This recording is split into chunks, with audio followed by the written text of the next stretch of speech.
की रेत पर कदमों के निशान, कुछ कर्म करो ऐसा बन जाए पहचान। साधारण से घर में जन्मी एक असाधारण प्रतिभा, एक ऐसी प्रतिभा जिसने लाखों दिलों में अपनी जगह बनाई।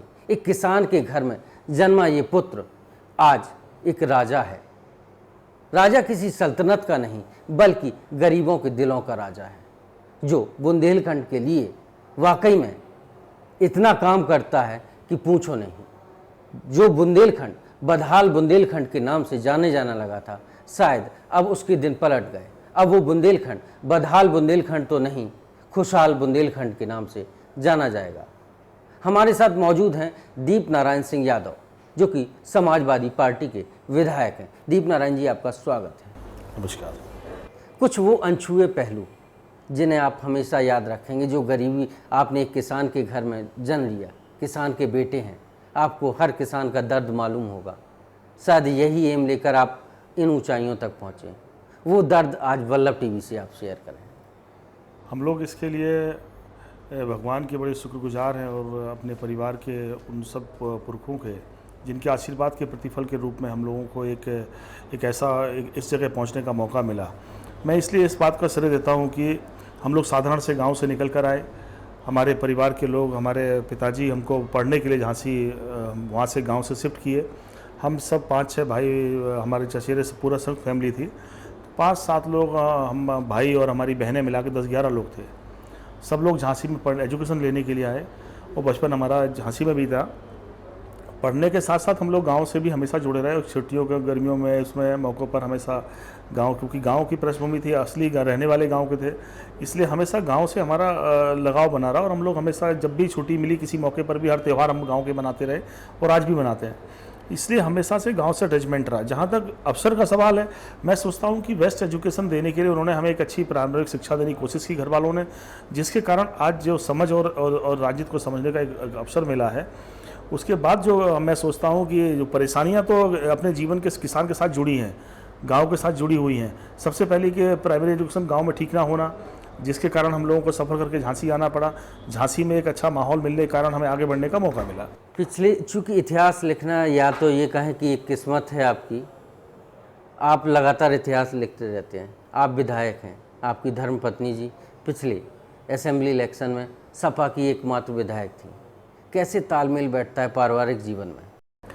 हम ये सोचते हैं कि एक्चुअली हम लोग आए पढ़ने थे, लेकिन कुछ साथी सहयोगी मित्र ऐसे मिल गए कि जब हम बुंदेलखंड महाविद्यालय में एमएससी प्रीवियस के छात्र थे और उस समय लोगों में एक इलेक्शन का माहौल बना, तो उस साथियों ने सबने एक प्रेरणा दी। साथी सहयोगियों ने एक संयोग बनाया और उस समय महाविद्यालय में 25,000 स्ट्रेंथ थी। उस समय बुंदेलखंड का एकमात्र बड़ा कॉलेज हुआ करता था। इतनी बड़ी संख्या देश में किसी महाविद्यालय में आज भी नहीं है।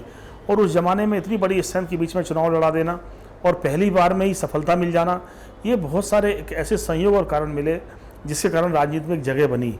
उसके बाद माननीय नेताजी के संपर्क में आए, मुलायम सिंह जी के, और उनके साथ मैं 91 में मैंने उनको ज्वाइन किया और फिर उसके साथ एक जीवन का नया सफ़र शुरू हुआ, राजनीतिक सफ़र।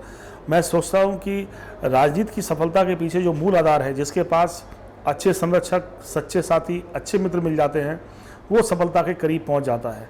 उसके बाद अच्छा नेतृत्व मिल गया, नेता मिल गए, जिसके कारण राजनीति में इन ऊंचाइयों तक पहुंचने का मौका मिला। एक बहुत बड़ी उपलब्धि थी कि भारतीय जनता पार्टी की सरकार में आपने एक सीट निकाली। क्या टारगेट करते हैं, कैसे आप दिलों में राज करते हैं? हम लोगों ने कहा कि सामाजिक जीवन में हमारी सफलता इस बात पर निर्भर करती है, जीवन की सफलता इस बात पर निर्भर करती है कि हम कितनों के काम आ सके, हम कितनों की मदद कर सके और हमारी कोशिश किस दिशा में है। हम लोग हमारा इसमें ये मानना है कि राजनीतिक कोशिश हमारे दल की नीतियों के आधार पर, दल के नेतृत्व के आधार पर, दल को जब मौका मिलता है सरकार में रहने का, उनके फैसलों के आधार पर, और उसके बाद फिर व्यक्तिगत जीवन में आप क्या करते हैं, ये लोग सब चीज़ें माइंड करते हैं। इन सब का कुछ ना कुछ परसेंटेज है और मैं सोचता हूँ कि सफलता के पीछे इन सारी चीज़ों का संयोग बनता है, पॉजिटिव संयोग बनता है, सकारात्मक संयोग बनता है, वो एक सफलता का बड़ा कारण बनता है।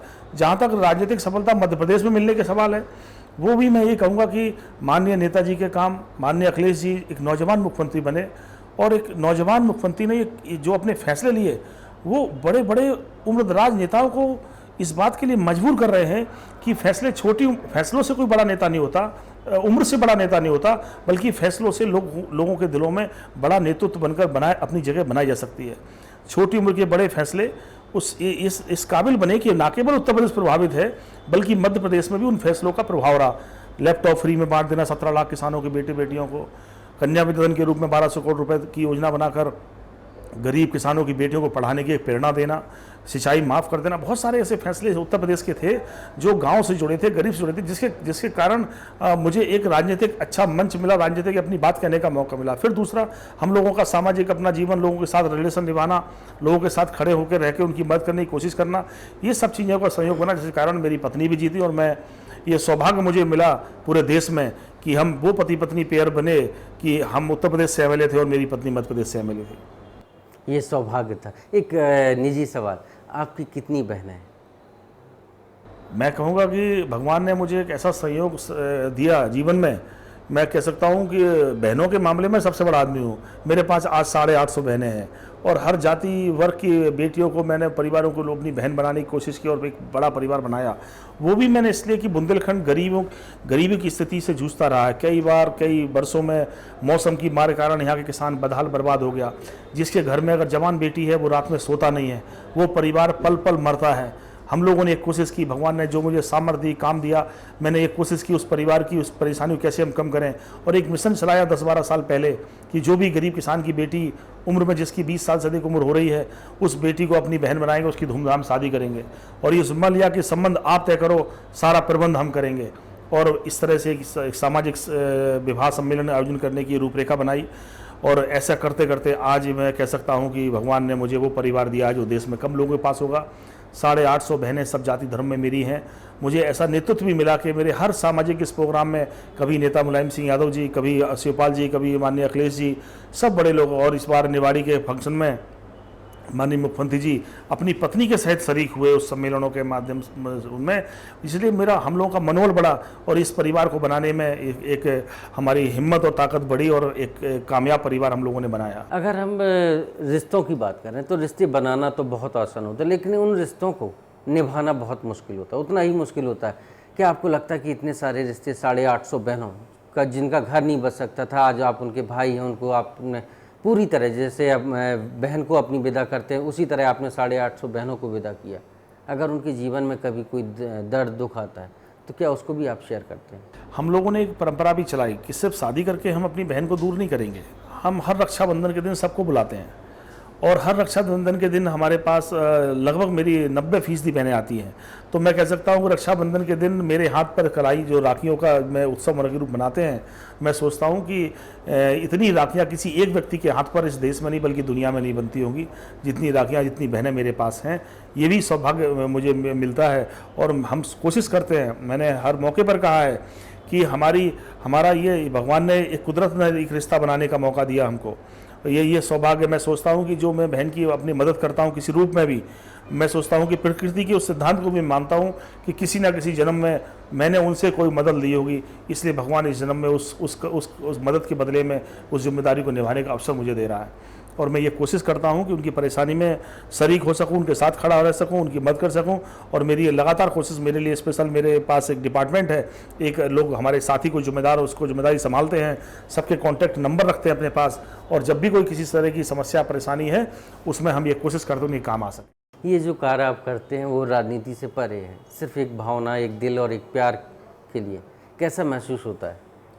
बस मैं सोचता हूँ कि भगवान ने ये बहुत बड़ा सौभाग्य दिया, पुरखों का बहुत बड़ा आशीर्वाद है, जिसके कारण एक ऐसा परिवार की जिम्मेदारी निभाने का मुझे मौका मिला जो अपने आप में एक अजूबा है। लोग इसको बड़े किस रूप में देखते मुझे नहीं पता, पर मैं सोचता हूँ कि भगवान ने मुझे बड़ा सौभाग्य दिया है। वक्त हो चला एक छोटी सी ब्रेक का, जाइएगा नहीं।